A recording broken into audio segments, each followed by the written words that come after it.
Welcome to BeMoreNews.com, and I'm your host, Marsha, sitting in for Donnie Glover. We are so excited today. We have Kyle Robinson, who is an empowerment specialist for incarcerated individuals. Moved by his own incarceration experience, Kyle is the creator of Amplified Silence, a project designed to rehumanize incarcerated individuals. And so when we sit here and we look at this, is a beacon of hope in the justice system, serving as an empowerment specialist for incarcerated individuals. His journey and motivation stem from a profound personal experience that many would prefer to forget: his own incarceration. This challenging chapter in his life, however, did not diminish Kyle's spirit.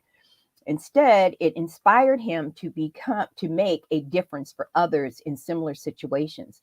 Out of this inspiration, Kyle birthed a transformative project called Amplified Silence. The objective of this project is to rehumanize those who have been dehumanized by the penal system. It aims to remind society that behind the bars and the orange jumpsuits are real human beings with dreams, aspirations, and the potential for change. By giving voice to the voiceless, Amplified Silence challenges and reshapes the narrative surrounding incarcerated individuals. Kyle Robinson is also establishing About Time Toastmasters, the first virtual Toastmasters club specifically chartered to uplift and refine the communication and leadership skills of the formerly incarcerated.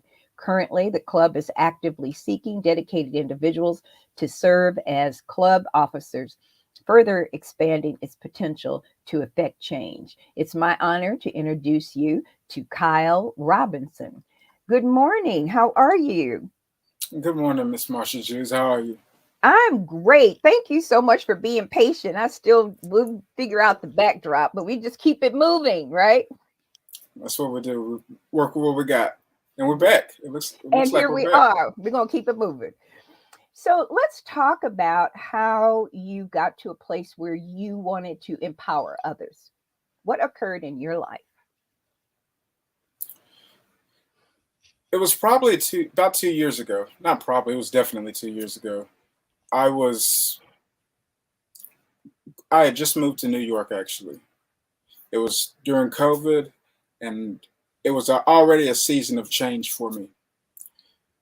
In this season of change, a lot happened. A lot that I can't really account for. When I say a lot, what I'm dancing around is people stepping in to make a difference in my life in a meaningful way. I had been traumatized, to put it lightly, by my prison experience, and the post incarceration phase of my life never really uh, balanced out in a way that would allow me to grow and go forward until about 2 years ago. So, as that assistance and help and support and tutoring and mentorship all came in, it it inspires me to want to offer that, and to whatever extent I can multiply it to those who are the least fortunate and generally the most oppressed in our society. And because I have that personal connection, it just plugs right in with the motive. So one of the things I think is really interesting is that far too many our incarcerated people are look like us. And when we sit down and we look at all of the trials and tribulations that folks have gone through to even be in this place, the impact is not just the impact for the lives of those who have been prisoners, but also the lives of their families and friends, right?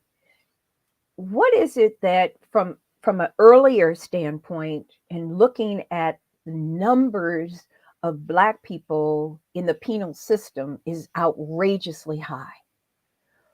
What are some of the preventive measures that we should be going through in order to assist our young people in making these life decisions?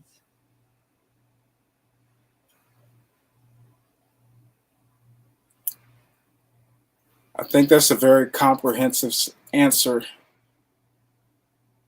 or it takes a very comprehensive solution. I would say, at the very least, let's stop doing what we know doesn't work. Okay? Let's stop incarcerating the people for no reason.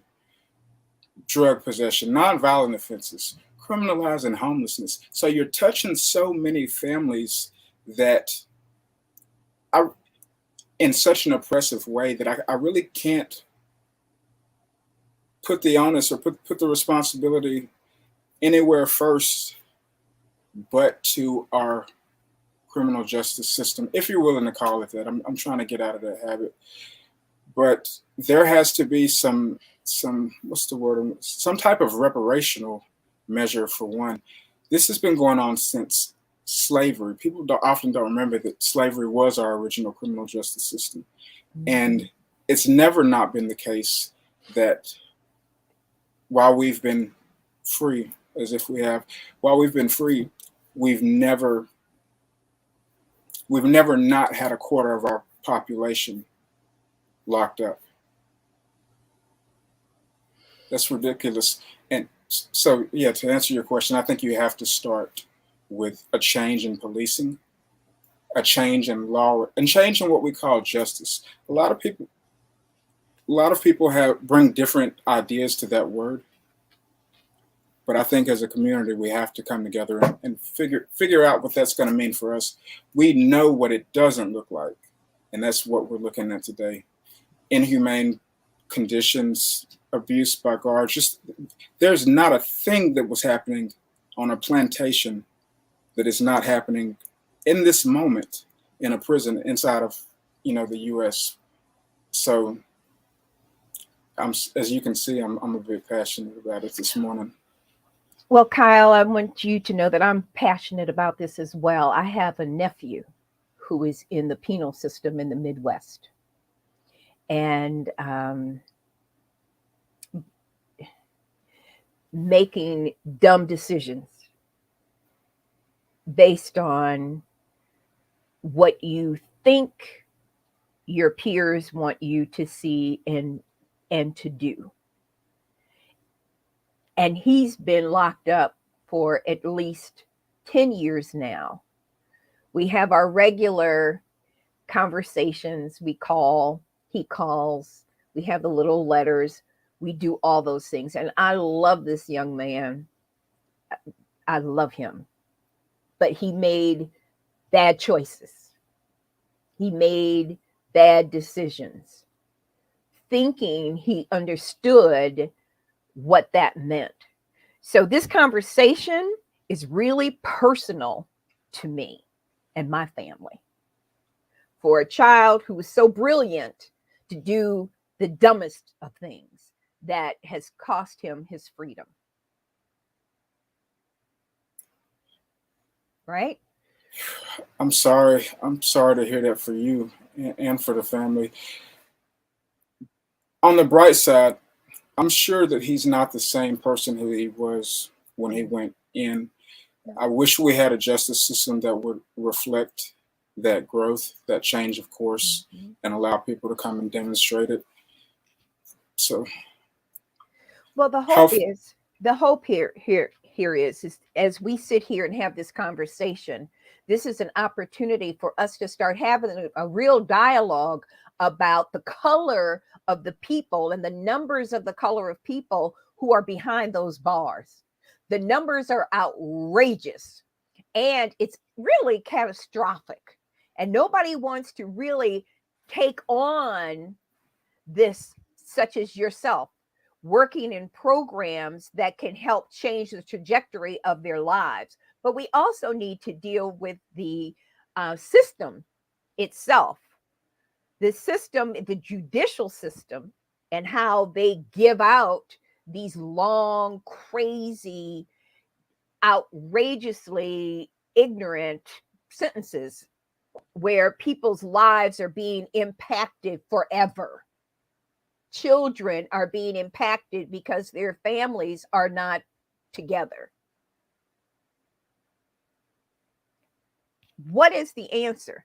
How do we change that from a legislative, from an incarceration dealing, not legislation, from the judicial system, from the police? All there's like a whole trickle down of what needs to be done to change this, because the majority of those people look like you and me.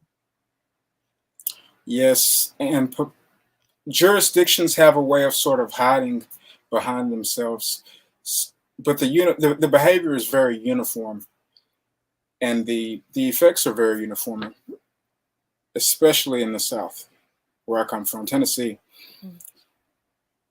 I I'll say in honesty, I don't think starting at any one place will be effective. I think where we are today is a result of years and years of people making what progress they could in certain areas. And that's one of the things that makes it difficult to discuss prison, is that there's so many overlapping issues that I think we have to get people's mindset, people's concept of justice reoriented towards something that looks more sensible. Also, we have to, or I found that I have to try to address it on a individual level. I've got friends who address it on a legislative level, and some who do it at the organizational level. All of them are making valuable and significant contributions to doing things like getting second look bills passed, or other restorations such as Good Time in Michigan, which is on the table. People are advocating often for their interest or for their loved one. But there are so many unspeakable offenses at the hands of the justice system, the legal system, I'm sorry, that we couldn't even brainstorm them here if we wanted to get through half of them. We could talk about overcrowding for an hour. We could talk about the lack of clean drinking water for an hour. We could talk about the abuses by guards. We could talk about the solitary confinement. We can talk about the children going to prison getting life without parole before they're even 18. I mean, we couldn't exhaust this list. So I think that one of the important places to start is, as advocates, as people who are speaking up about this issue, we make sure that we are equipped to be advocates, to speak as advocates. I ask myself sometimes, if I was on the inside of a prison and I'm looking out, right, watching Kyle advocate for Kyle, would I be proud? Would I be afraid? Would I be, how would I feel? So I think that the biggest thing that I bring to my experience today is having, because of the trauma of being in prison at that age, really lost the ability to speak, to assert myself, to stand up and present and say what I know to be true, to say what I've seen on the inside of those walls. That's a huge reason that I'm chartering About Time Toastmasters. I'll tell you more about it at whatever point that it's time to. I kind of ran with your question. No, I think that it's on point. One of the things I think and I was thinking about this a couple of weeks ago, like what really occurs in the judicial system as it relates to Black and brown people versus white people, who those numbers, and I don't know those numbers of incarceration, that the numbers of people with melanin versus none in terms of incarceration, long sentences versus short sentences. Can you speak to that? I cannot make it make sense. I think it's easy to see what it is. There are cases of I know a few women who are serving life or effectively life without parole inside of Michigan. One innocent, one defending her own life and the life of her child. I know of a woman, I'm familiar with the story of a woman who chased or hunted down her husband, shot him, and got 16 years. The disproportionate sentencing is overwhelmingly runs in one direction. There are exceptions, though. I know of a guy named Jamie Mead who's got, he's actually, I think he's one of the first prisoners in the state of Michigan to get his master's or his bachelor's or his master's in a certain program. But he's, in the Chicago Theological Seminary, which is a huge deal. But he's serving a life without parole sentence because of the technicalities of felony murder laws, whereas the gunman served 12 years, took a plea, served 12 years, and has been out for 18 years. You know, so the color of justice is green, obviously, and the victims tend to be brown, put simply. Mm-hmm. Now, I think all the studies or statistics will bear that out. So in looking at my family member is from Indiana. And so we already know that Indiana has some real issues. So similar, not far from Tennessee. So, we understand what we're really dealing with. And it's not for the it's not for those who aren't ready for that long haul. But the bigger issue, when I sit down and I look at the national landscape and we see all of our people who look like us, they're part of a fraternity or sorority, and they're doing all these social kinds of things. But we need our community to really start looking at the millions of Black people and brown people who are being outrageously incarcerated, from the judge to the prosecutors to the Absolutely. community and the legislators. There has to be a change. How do we impact this? What is it that you all are doing that we can support you? One of the ways that you can support, there's so many ways I want to answer that question. Well, One of the, you have a half an hour to talk about it, so go ahead. All right. So one of the most important things you can do for me is to help. Just a simple click. Go to Facebook, search for MissCarrying Justice League. I'm about to tell you about it, but MissCarrying Justice League, and there's a play on words right there. It's MISS capital C ARRYING, MissCarrying Justice League. So it was started a little over a month ago by Tamerra Washington, and I'm kind of the point man for it. I help her on the outside. So one of the ways that I'm able to empower her is to get on the computer and do social media. I'm not brilliant. There's not a whole lot that I can do, but a simple step like that has provided an outlet so that all of the women there in collaboration with Tamerra, who choose to, of course, can blog daily. And there is a daily blog. If you check it out, you'll see the feed. It updates every couple hours with more stories. These are writings of people's experiences. These are, for some people, the only outlet that they feel safe reaching out, saying, hey, these guards are letting this happen. I can't, go up the chain of command about it. It's not going to do me any good. I can't go in there and open the doors myself, but I can ensure that society has a connection, an outlet is connected, so that for those of us who are interested and those in there who still have hope and are still fighting, may our voices be amplified. Mhm. They must be amplified. We cannot continue to let people languish. And the other thing is that there are young people who are being impacted who are the children of those who are incarcerated, right?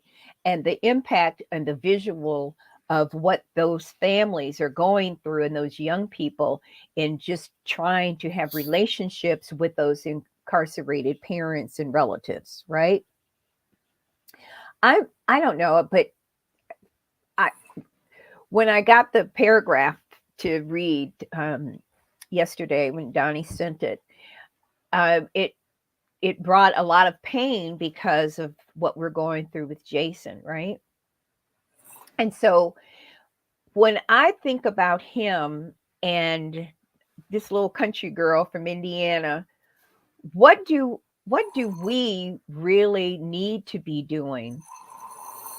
What do we really need to be doing that's going to be comprehensive, that we can find something where when people are running for election, you've got all kinds of folks on that bandwagon. When we sit down and we look at our elementary schools and our middle schools, we have a deplorable educational system in Baltimore. Deplorable. And so from looking at that, if you don't if you can't even read because you don't have the tools, in Baltimore, we have a woman who makes almost $400,000 a year as the superintendent of schools, but our Black children are getting zeros on their test scores. So now what you've set up for failure is you've not prepared this child from an educational standpoint to be able to do what needs to be done, which is crazy to me. How do we get there from here? What is it that we need to be doing here to change the lives of these children at an early age? You can't wait until they get into prison. Now's the time to be able to sit down and to help them develop the strategy to be the best that they can be. I think that's the great place to start, the right place to start. Show them now, encourage them now to be the best they can be. There is nothing sadder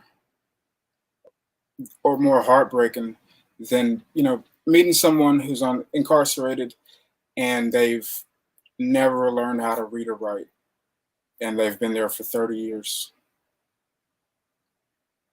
Right. So it is a pattern that we have to obviously break. I think that the challenge, the overwhelming challenge, is that no matter how well intentioned our children are, they are automatically going to be at higher risk to be apprehended, harassed, engaged by law enforcement. So this is coming from someone who does not have children that I know of. I think you have to make it simple for society in your messaging. What do I mean by that? So this it's very difficult to, as we said earlier, approach any one aspect. And I think that prison conditions are so bad in themselves that most people begin to shut their mind off when they hear the phrase. But I think there's 3 points to the reason that people don't want to wake up and pay attention, or don't pay attention. I think a lot more people know what's going on than what is said. But those things, those 3 reflections of our society are: A, there's a lot of dangerous people inside of prisons, and a lot of them are not inmates. Two, there's a lot of innocent people in prison. I know of quite a few. And three, there's a lot of people who don't even fit those two categories, and we just haven't figured out what to do with them yet. All of that speaks to how willing we are as a society to ignore this problem. We've done it for centuries. So I envision us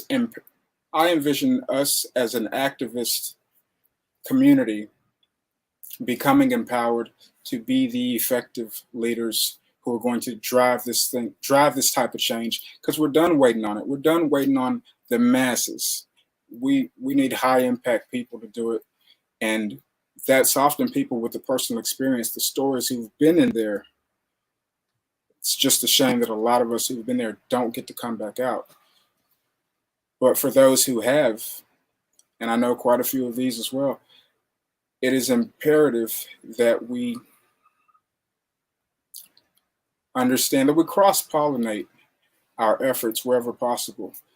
You know, there's, regardless of what your issue is about prison, whether it's wrongful conviction, solitary confinement, no toilet paper, whatever.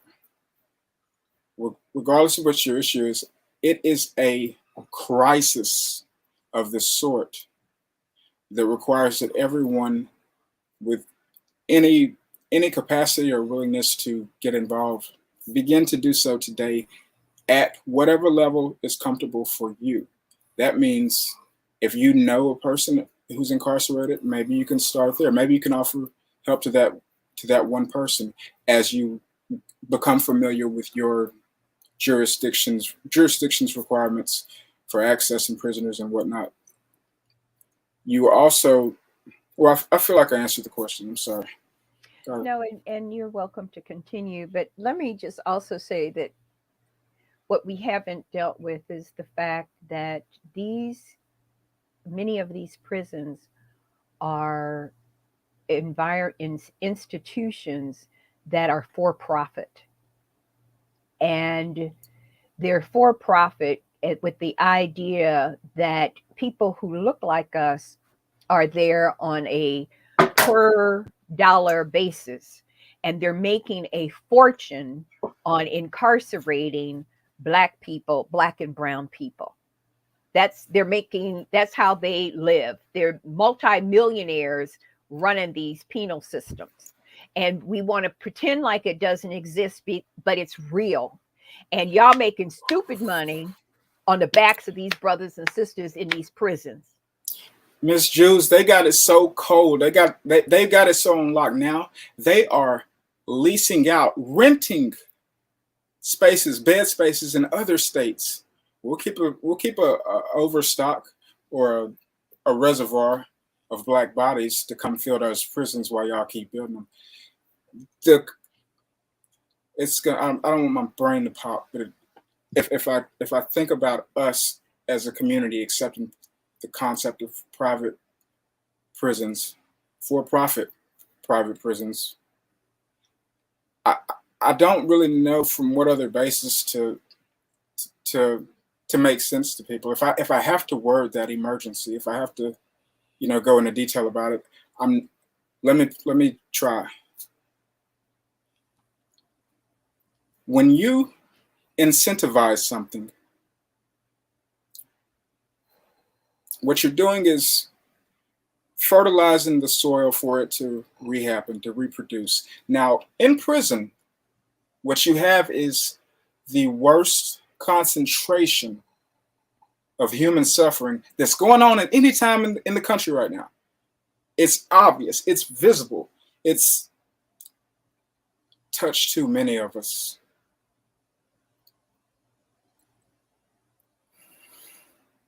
So,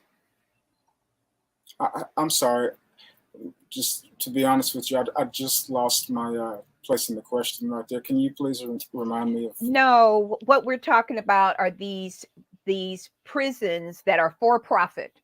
And everybody, you can look at them and you see them on the stock market. They're making stupid money based on how many Black people and brown people they can keep inventory in those prisons. And they're building prisons and they're spending billions of dollars warehousing our people. And people don't want to deal with that.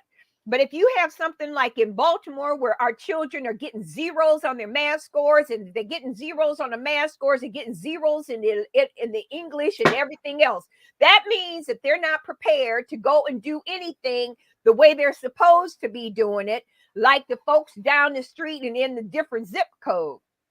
And those zip codes are outlined and they're redlined for those people to be removed from this community, from any community, and warehoused in a prison system for with sentences that are so outrageously long for penny petty reasons. And it's outrageous. And our legislative body, all the Congressional Black Caucus, the national organizations of Black county officials, the governors, the senators, the legislative, all of them need to be, they're culpable if they don't change these laws. And yes, Absolutely. I said it. And they're unwilling to be, for a bunch of reasons. Just you could call out evil, obviously, or just greedy, but all of the above. It is this what people can't understand if they haven't been there is that the impact, it's not like we're putting people in a neutral environment where they can rehabilitate. Forget rehabilitation. That doesn't happen. We are overcrowding oftentimes people who oftentimes have mental health issues that should have them isolated or getting treatment. We put them all together with the killers and the rapists. And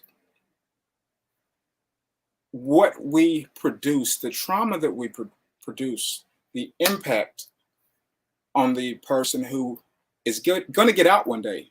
90% of people who are locked up are going to get out eventually. We are traumatizing people. We're not treating them. We're harming them. To put it short, we are inflicting harm on them, objective, measurable harm.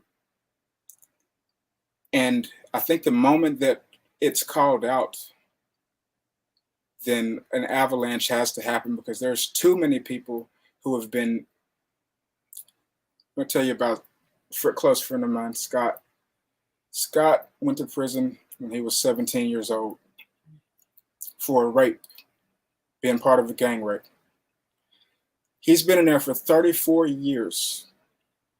It appears he's going to finally get justice here in about 3 weeks. I'll come back to that. 34 years of saying, it's not me. I didn't do this. And I can go down this people who got out. Scott is still in. This is an example. Scott has had DNA evidence demonstrating his innocence for 2 years. Once thought to be lost, but then found DNA evidence proving that he wasn't the person responsible for this crime. Why does it take 3 weeks? Why should it still be three?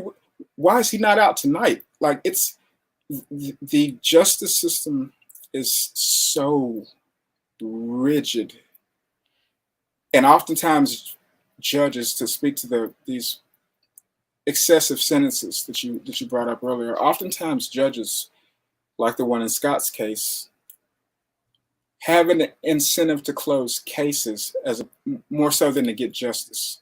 So Scott, for this crime that he did not commit, was sentenced to 80 to 150 years.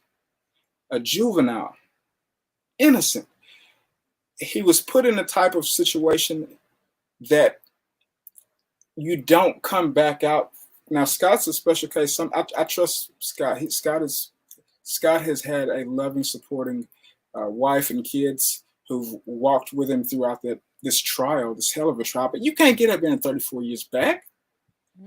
So I think we have to proactively begin to demand not just what you're going to do as a politician, when next, if you get this, if you get this vote, get on it today. What are you doing today? Do you have a list of potentially innocent people in your jurisdiction, in your institution? Like, I think we have not gotten the ball rolling yet, and we need everybody's brainstorming on this. But we first have to get everybody's interest, everybody's participation, and make them aware, because it's easy to dismiss those problems until it's your kid, your nephew,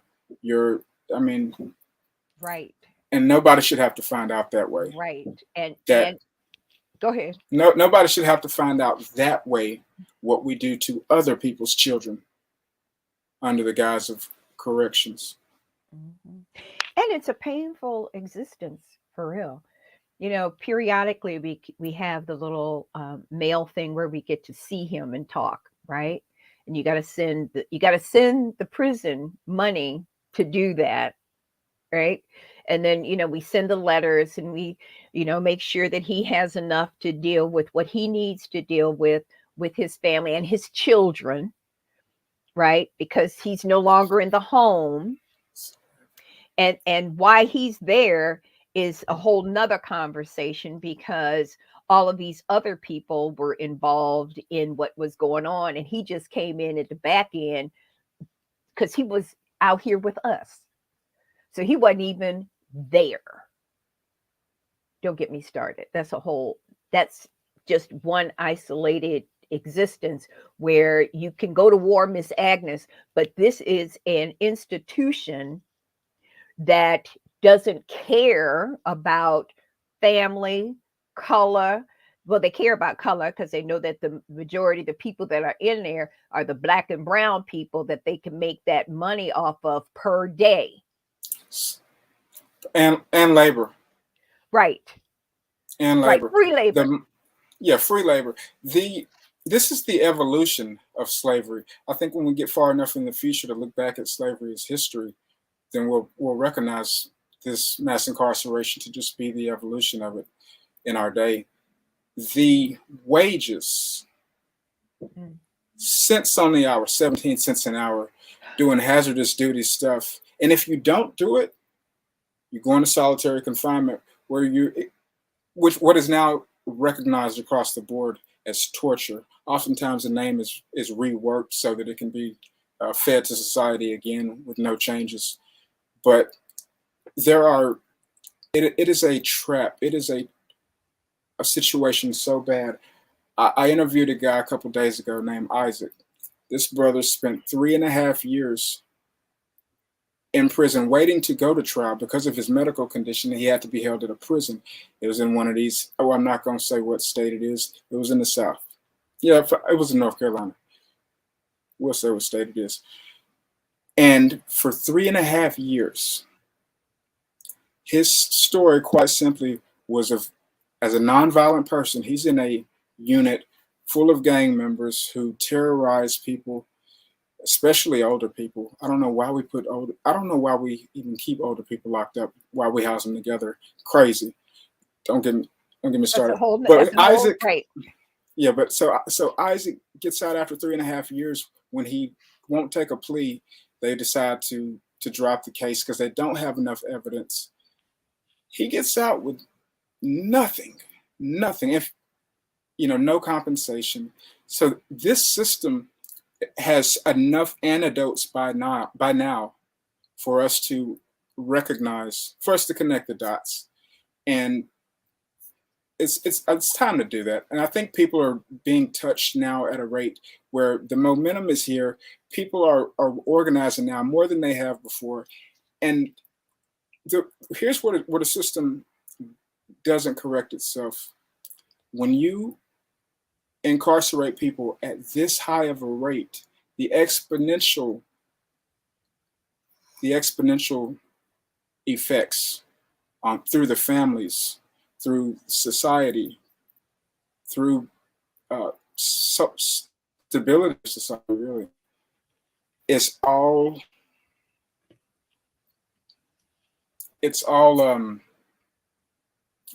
pardon me. It's incalculable. It's incalculable. Mm-hmm.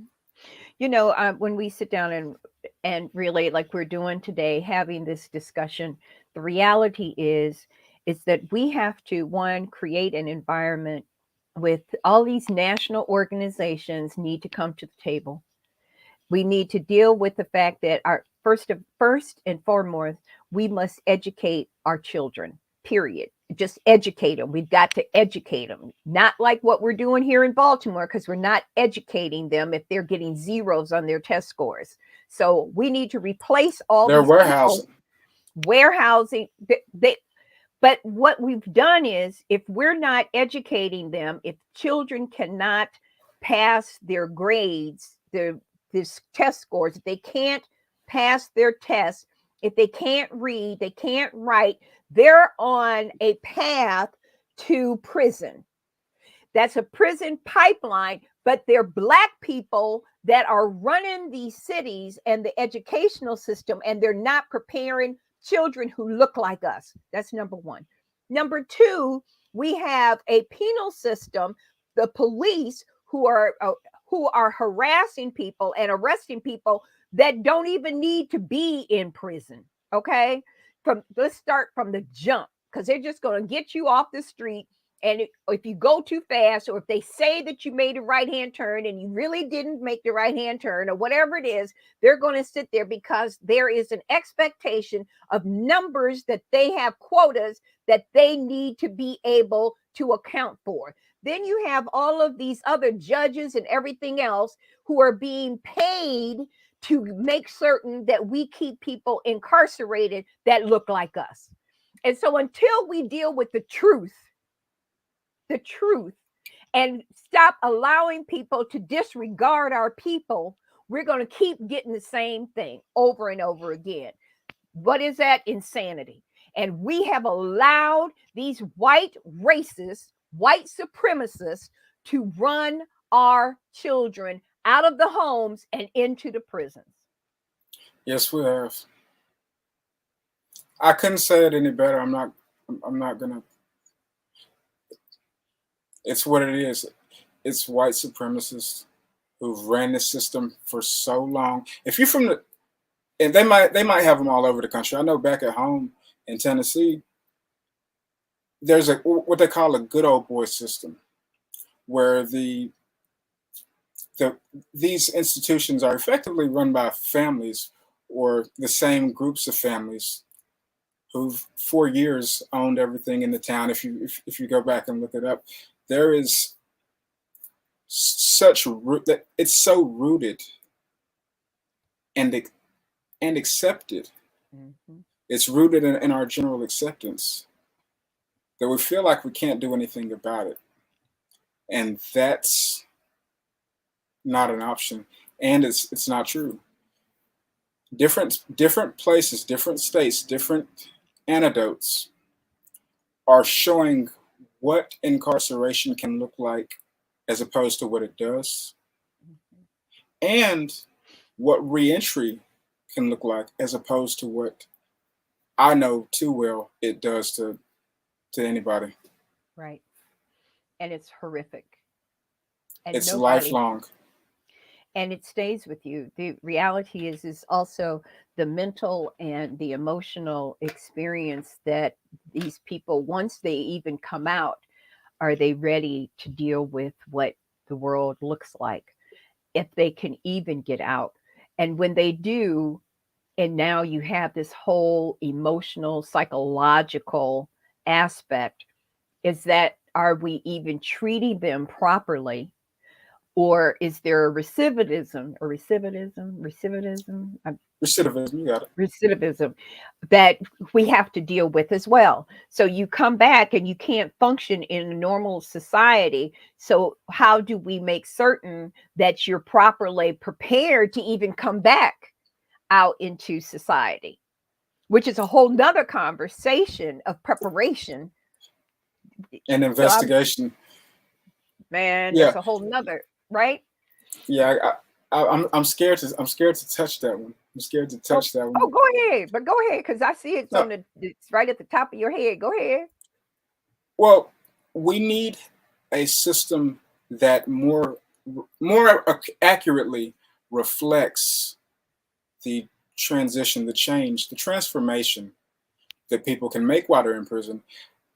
Like, yeah, your nephew, for example. I believe that was your nephew who we were talking about, who 10 years. I don't know what he did, Nothing, but if nothing. you had Somebody else did it. too often the case, too often the case. So if if worst case scenario, assuming he had done it or done something else, he's not the same person that he was 10 years ago. If you'd have, I don't know many people who are the same person that they were 10 years ago. Right. If prison does one thing to everybody, it's make you adapt. Whether it's whether you, regardless of how, whether you adapt in ways that are going to lean towards recidivism, or in ways that are going to prepare you for your reentry, depends on factors that are realistically are not there like they used to be, such as mentors, people who might never be getting out, but who could speak to people in there and steer them towards better directions than stuff like drugs or wasting their time, video games all day, whatever. There are there are ways that we can serve people.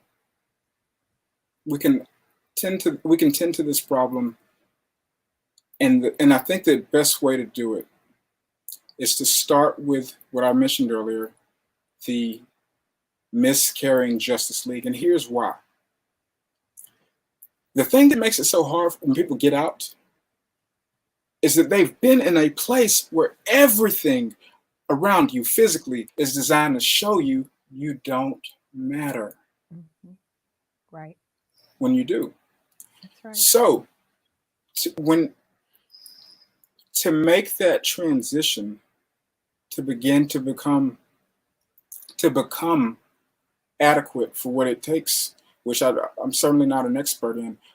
I'm here about the skin on my teeth, if you will, skin on my back. But we have to prepare people, and we also have to prepare the community. It's a two-part effort. But at the very least, what I learned in my example, my personal example, was that it took some therapeutic self-insight, and I had that modeled by someone who was probably an expert in the field, and really through good luck, just I shouldn't say good luck, through whatever course of actions, generally advocacy, met people who were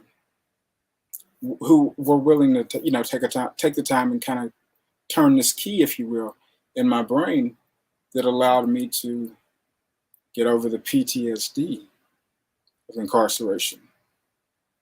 If the amount of interactions, relationships, job interviews that I probably damaged, just unaware of the psychological impact of the incarceration at such a young age. So I was 16. I was charged as an adult. I don't know if I told you that in the bio, but not everyone gets an opportunity or access to the education, the unique education that it takes to survive that experience and get out here into free society and be productive without a college degree, or even with a college degree once you got a felony. But period, and it's hard for all of us. There is no greater divider, I think, or predictor of how challenging someone's course of life might be than once you add incarceration to their record. It And we're doing it to kids. I think that Well, I have to get off the boat here because I don't have any. So I can't give the advice on what to tell the kids. But I know our parents, I wouldn't start with the parents. We can tell our officials to stop locking up the parents, which we know increases the likelihood of the child being locked up by 50%. We can tell them, hey, we see this is what we're not okay with. And then in the homes, it's going to take healing. It's going to take time. It's going to take reparation. It's going to take voices like yours and like mine and like, anyone who's watching this broadcast. I think that's really important because we have to have leadership, right? And with your organization, that leadership could come through you in working with the Congressional Black Caucus and the National Organization of Black County Officials and the governors and the whatever. So there's an association for every level of politics possible, right? And not to mention every level of fraternities and sororities. We have all of these agencies that are coming out of our community that are generally, quote unquote, part of the leadership of communities, right? And they need to be in place to make certain that we get what we need to make certain these children and young people and elders that are still in prison need to have freedom. Because what they're doing, what they've done to millions of people with melanin in their skin, we are basically imploding their families by having their loved ones locked in a prison without the training to actually go to leave. You should be able to go in if you have to be there, get a job training, and then come out and be an active citizen in your community. We're not doing that. Go ahead. It never profits the system to let you free. Right. Because it costs you pay, I don't know, $20,000-$50,000 a year per person to be in prison. Yeah, around 30 on average. Okay. And it's what safer bet? You brought up the school to prison pipeline earlier. What safer investment is there when you have this type of collaboration or failure of inactivity by our leadership, right, to even speak about this issue? This should be a 24/7 conversation. When I meet Donnie, when I talk to Donnie, that's what I'm going to tell him for. There needs to be somebody talking about this around the clock, because when it's your mother or your son or your nephew, and that's personal for me. It's personal. You're doing the time. You do the time with them. You do, and it's really when we get to have the visual, right? When they have the little thing, the little video, so that we can have live conversations, and we're all sitting on the couch having a conversation between the three of us, trying to talk him, and it's like we have fun, but then I get off and I'm like, ugh. Right? It's the worst thing about visiting is it's almost like, should I even go, and set up that pain? But being there, you have to. You You don't have. You have to. And that's the heartbreaking. That's what you can't know. That's what you cannot know until it's you. You don't have that option. Mm-hmm. You're forced in by way of this unresponsive, oppressive system to make these long visits to show your love and support. But don't give up. Don't give up. Don't stop. Nope. Because there is no greater gift you can give somebody than a friend or a trustworthy person in the one place where you can't trust anybody. Right. So, being that stable source of support, I commend it, and I appreciate you for it. And there's a lot, too many of us identify with this situation. Let's make this a continual conversation, because there are people in every state who are, gaining momentum, pushing this conversation to new levels and louder in different ways and at different audiences than ever before. So let's stay engaged and keep this conversation alive and ongoing. I'm sorry. That's all I had right there. So, Kyle, thank you. And let's stay in touch and know that you have an advocate here. And I didn't mean to cut you off. I'm glad you did. I'm glad you did. Yeah. Because it's not this. It's a sad conversation. It's not about me. It's about the whole population, and how we, too often we don't have enough people who are willing to have the conversation that you have somebody incarcerated that's part of your family or friends. And the truth is that it's painful and it's unnecessary, because far too many of our young people and old people who have too much melanin in their skin, who are sitting in there and they're not guilty. And they're not guilty. And they're not guilty. And so at some point, this nation needs to deal with this racist environment that we live in, and the impact that they're having on families across this nation. Incarceration. It is, and I coined it, so give me some leeway. It is the subtle belief, mostly on the part of white people, but by Americans in general, that more incarceration or harsher incarceration deters or steers crime, causes a decrease in crime. It does not. It doesn't.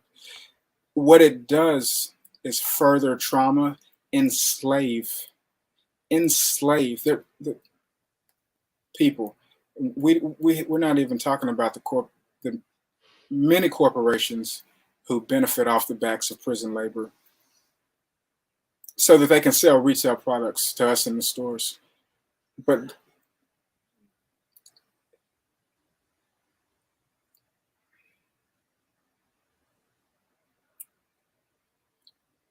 I hope that if you only remember one thing that I said today, go to Facebook and check out or follow the MCJ or the MissCarrying Justice League page. I want to hammer down on that, because I have my own PTSD and I go on a train. I want to hammer down that in the state of Michigan, there's only one women's prison. You have here possibly the biggest collaboration on a project in history within one state, or women's prisons. I don't know. I know that it's hard to get 200 people to agree to anything or to sign up with anything. And people have en masse found this an outlet that they need. It provides something that, for those who are not like your nephew, don't have someone there. We're there. And this is where we go, engage. Let's show our sisters in there who their incarceration is tons worse. They're both bad, but it's tons worse than the men's incarceration. The amount of sexual abuse, the amount of women who are there for self-defense in a country before Me Too, before domestic violence was really a term, the amount of women there just defending their life. Mm-hmm. So let's be there for them. Go to Facebook, MissCarrying Justice League, and yeah, engage, comment, come back, and that allows, yeah, let's build this entity. I need your help. MissCarrying Justice League. Well, this is really powerful. Kyle Robinson, you are the empowerment specialist for incarcerated individuals, and we are just grateful for your time and effort. And you're stuck with me now. I've been in worse places. All right.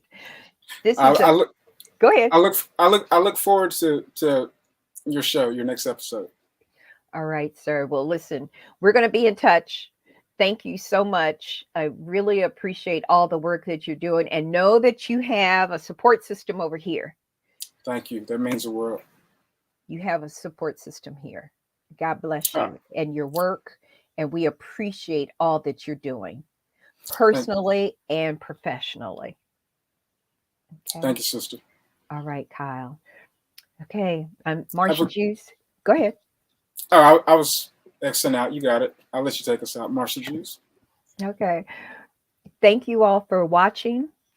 BeMoreNews.com. I'm Marsha Juice, sitting in for Donnie Glover, and hope you enjoyed the show to the point where it's your call to action. And we need to be looking at one another about how are we helping change the trajectory of people who look like us, who are now incarcerated. And you never know who might be next. God bless you all. Thank you.